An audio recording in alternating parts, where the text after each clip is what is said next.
enjoy the food much more when you feel God with you.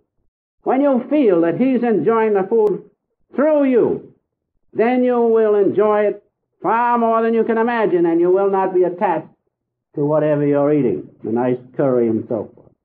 It's all right to have the nice curry, but why not feel the enjoyment in the soul, in God's presence within? Then there'll be no attachment to the curry, and there'll be more customers for the cafe. So I had to be careful about that and realize that God is so wonderful. Master told me one time, he said, you know, God is so human. And I can see the words of wisdom of the Master. He's so human in little things. If you just consider Him, He doesn't say anything. That's the worst of it. If He'd say, now listen to me, but He doesn't. He keeps quiet. But if you try to please Him, the most wonderful thing, you will find Him right there consciously with you in every action, even in the simple actions of eating and enjoying things of this worldly existence. God is most wonderful, says the Master. Now, one other cause of nervousness, which we must not forget, is environment. You know, nervousness is very contagious.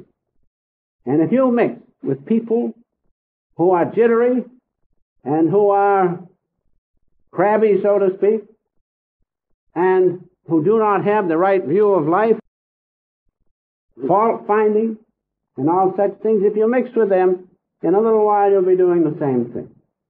This is a fact. Environment is a great cause of nervousness.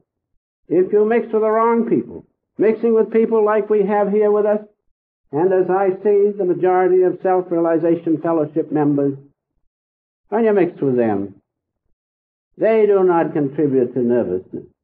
They contribute to your peace of mind.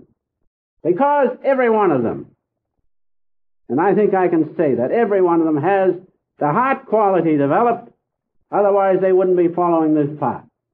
And that heart quality is contributory to peace and calm.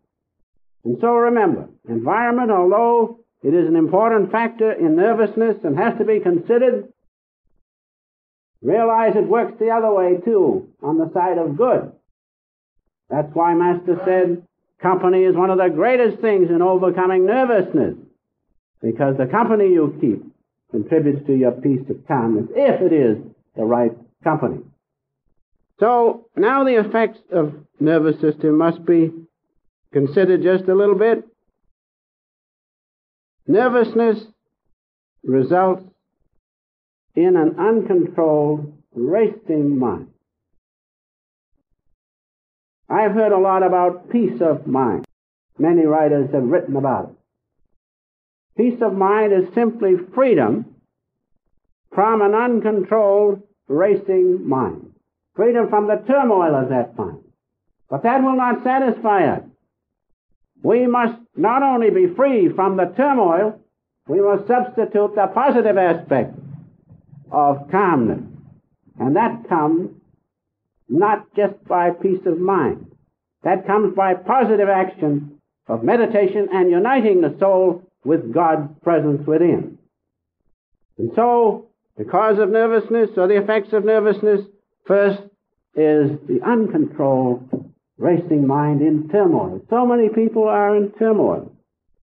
Even people with lots of worldly goods and money, if they would give everything they had if they could escape that turmoil of a racing mind. And so that's one of the greatest causes, or the results of nervousness to remember, is your mind will not be free from that great turmoil until you substitute the positive calmness for it. And so another effect of nervousness is irritated and burned out nerves. These two things, remember. First is with the mind. Second is with the instruments of the mind, the nervous system. And with those irritated and burned out nerves, how can there be harmony in life? How can there be natural living with an uncontrolled mind and a burned out nervous system, or an irritated nervous system? There cannot be. That's the result of nervousness. We cannot afford to let this business go on. We cannot afford to be nervous. We must be what we truly are, calm, children of God. We must be able, under all conditions, as Master says, to remain unshaken through the crash of breaking worlds. A number one man, friend of mine, and we were talking. He used to come to the office. One time I said to him, a little mouse went across the floor. He turned white. Completely white, I'm telling you. I said, what's the matter, Mr. Jones? Same Mr. Jones I'd spoken of before. Different Mr. Jones, but same name. I said, what's the matter with you? He says, every time I think of a mouse, even I get that way. Imagine, these are facts. Uncontrolled thought processes. Uncontrolled. A mouse, about that long. In the desert, they're big, long ones. And they have a tail that long, it seems, with a little brush on the end. But it's still a mouse. And I'll bet you if I spoke about that mouse, the same Mr. Jones would feel the same way. Uncontrolled thought processes. Remember that we must learn, and we can, to control the thought. And then the burned out nerves will have a chance to recuperate. The one blessing is that nature and God will heal everything, even nervous tissue, they find out. They find out when the nerve is severed that it sends out shoots to go along and will join up and give you the nervous impulse just the same.